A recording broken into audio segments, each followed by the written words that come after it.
You know, I was getting ready to come on here and talk about a Blue Jays sweep, get the brooms out after the abysmal thing last night with the Leafs. I was ready to come on here and just be happy, talk about two great ball games. But then Charlie Montoyo had to stick his nose in there and make some bonehead calls. And the Blue Jays, they may have won game one of this series, which is great. Or game one of the doubleheader. That's great. They won that game 4-1, whoopee-doo. But in game two, you had a 4-0 lead. And look, and Steven Matz, I understand him going out there. He fully imploded. Chatwood goes out there. I get it.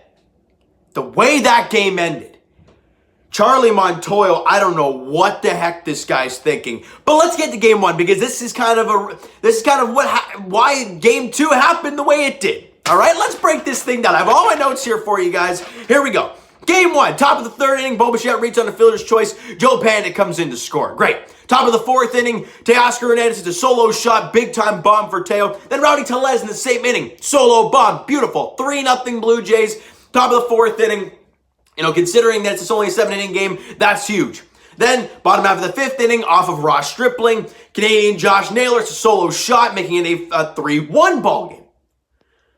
But I'm thinking to myself, Ross Stripling is absolutely dealing. Other than the solo bomb to Josh Naylor, he's cruising through 5. He's at like 60 pitches. He's pitching efficient. He's pitching great.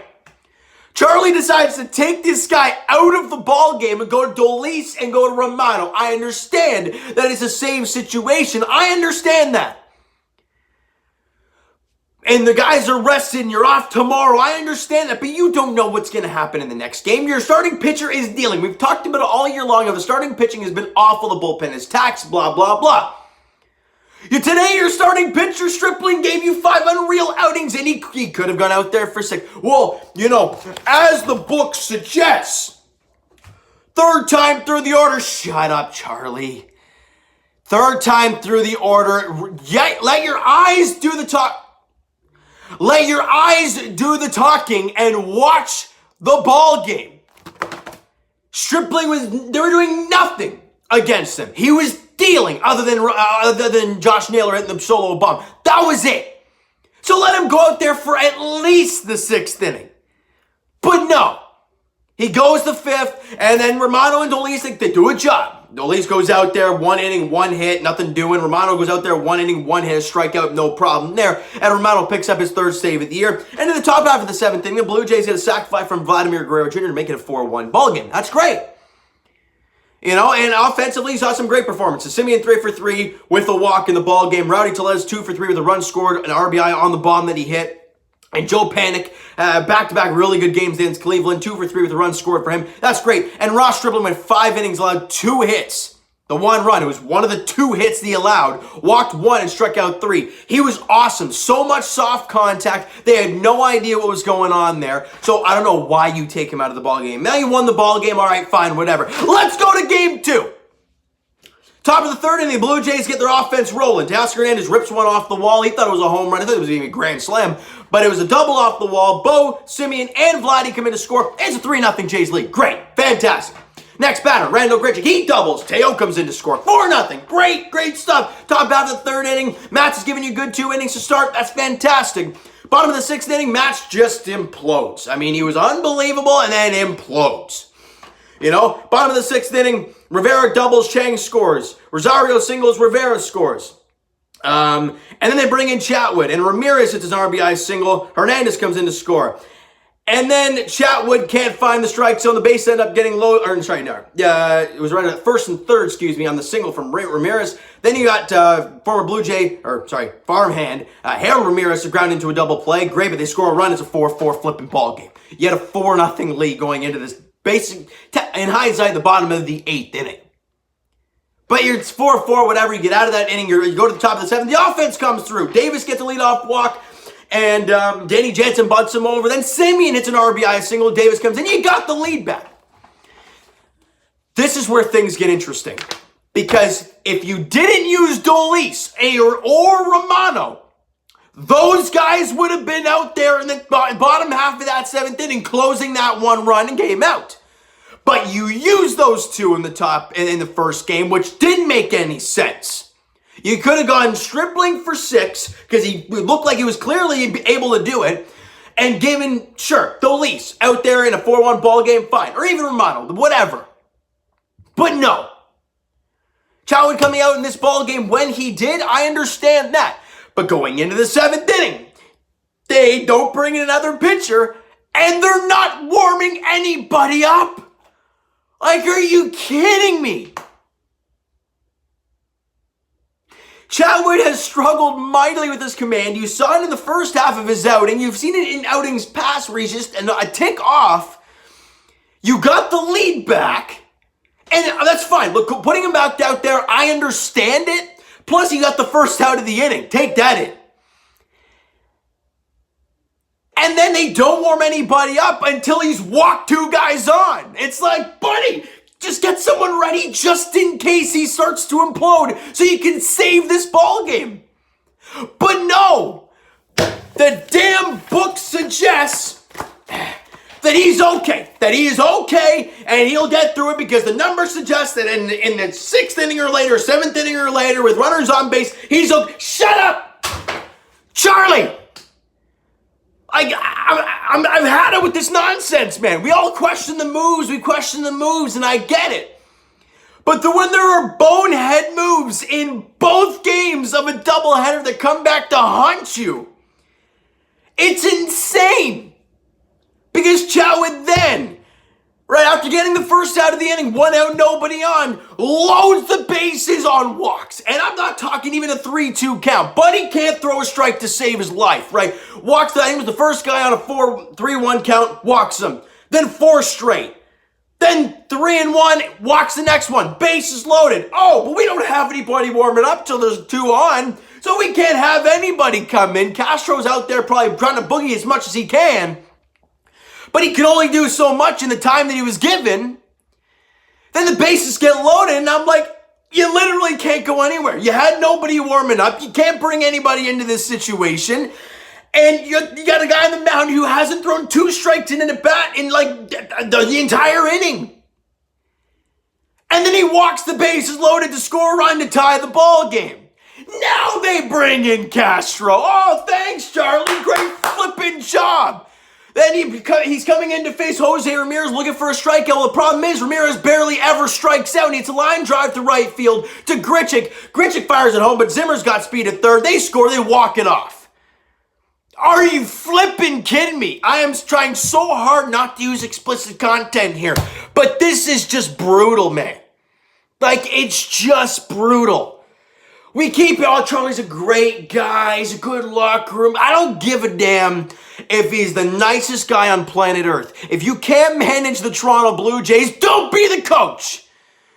Because I think any Jays fan could have done better than that today. Well, let your starters go out there. Oh, Stripling's dealing. Well, let him go another way. He's only throwing 60 damn pitches. And he's dealing. Well, 3rd time through the order, he's dealing. The top of the lineup hasn't done squat against him today. The only guy who's done anything is Naylor, and he's in the number 7 hole. But no. The book suggests, the statistics, the analytics suggest. The analytics may be there. But when your eyes are telling you something else, the analytics are hot garbage. And Charlie Montoyo blew this game today. He blew this second game today. We could have had a sweep. The Yankees got swept by the Tigers. With that win, we could have been half a game behind the Yankees, but no. Because the manager is too clueless sometimes. And it's not even just that he used Dolis and Romano, right? The fact that happened, I was baffled by the move. But then the fact that he had nobody warming up going into that 7th inning with Chatwood going back out there. People are going to say, well, you said in the first thing they had an off day tomorrow. They do. So what's the point of not warming a guy up even if he doesn't come into the ball game? Get a little bit of work in the pen. But no. It's ridiculous. You see what happened when they were going to tie it there in the bottom half of the 6th inning. You saw what happened? They had 2 guys warming up in the pen. You know why? For each situation. If they tied the game, Class A would have came in, and if they didn't tie the game, they would have brought this other guy in. They had all the options covered. The Blue Jays are like, well, we got Chatwood. We have all these other guys in the bullpen, but no, we trust Chatwood, don't we? Maybe you do. But you got to cover your rear end. You got to make sure you have options in case he fails.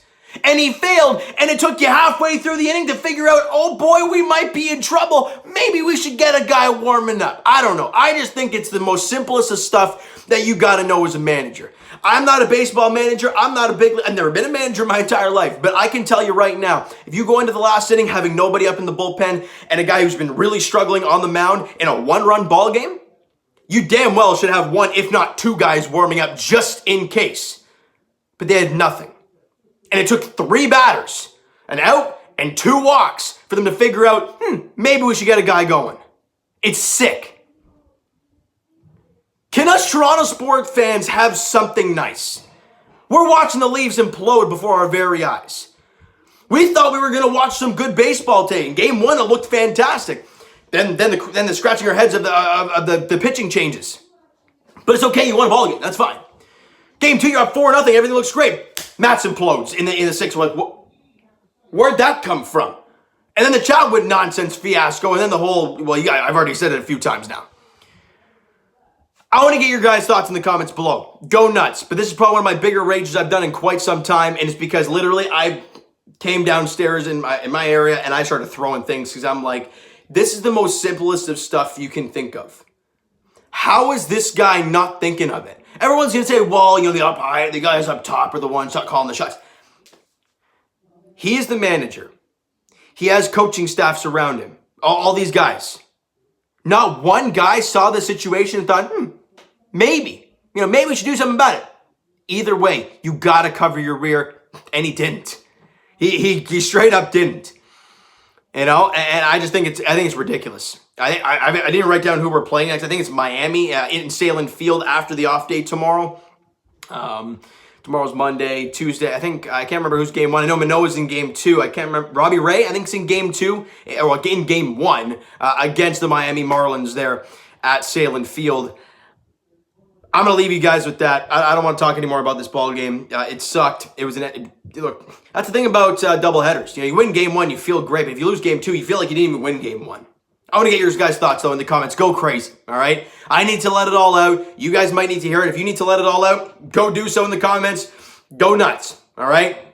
You know what, guys? That is going to do it for this one. If you enjoyed the video and did not enjoy the way this fiasco happened today, smack the like button. I do appreciate that. Hit the subscribe button if you guys have not done so already. Comment down below your thoughts on the video, your thoughts on the game. What'd you like, what'd you not like from today's ball game? And Twitter's down below for myself. Follow up, send me a DM. Do like great stuff, guys. The Instagram link is down below, so follow up there if you have not done so already. And boy, oh boy, I'll talk to you guys tomorrow. Oh, God. Leafs edition. Game 7 between the Leafs and Habs. Leaf fans, we think, we all have that gut feeling. We all have that gut feeling. We know what's going to happen tomorrow. We're all bracing for it. We're just going to have to wait and see how it all plays out, though, tomorrow at Scotiabank Arena. 7:30 puck drop between the Leafs and Habs in Game 7. And as for the Blue Jays, they get back in action on, Tuesday against the Miami Marlins as the Jays look to, get back into the win column and win a ball game and have Charlie not be the focal point in a post game, because that's not who I want to be talking about. I want to talk about how Teoscar and Rowdy Tellez went crazy today. I want to talk about how Simeon should be player of the month. But instead, we're talking about this bonehead and his moves today. I think it's just ridiculous. And I don't know how it goes overlooked sometimes. And I sure as heck hope these type of things today don't get overlooked. I really hope they don't. But who the heck knows what's going to happen? I'm just me. I'm just a guy making YouTube videos. That's all it is, all right? So, guys, thank you so much for listening and watching. Hope you enjoyed the video and me losing my temper quite a bit. We'll talk to you guys, on Tuesday, Jays Edition, all right? Thank you guys so much for listening and watching, and we'll talk to you guys then.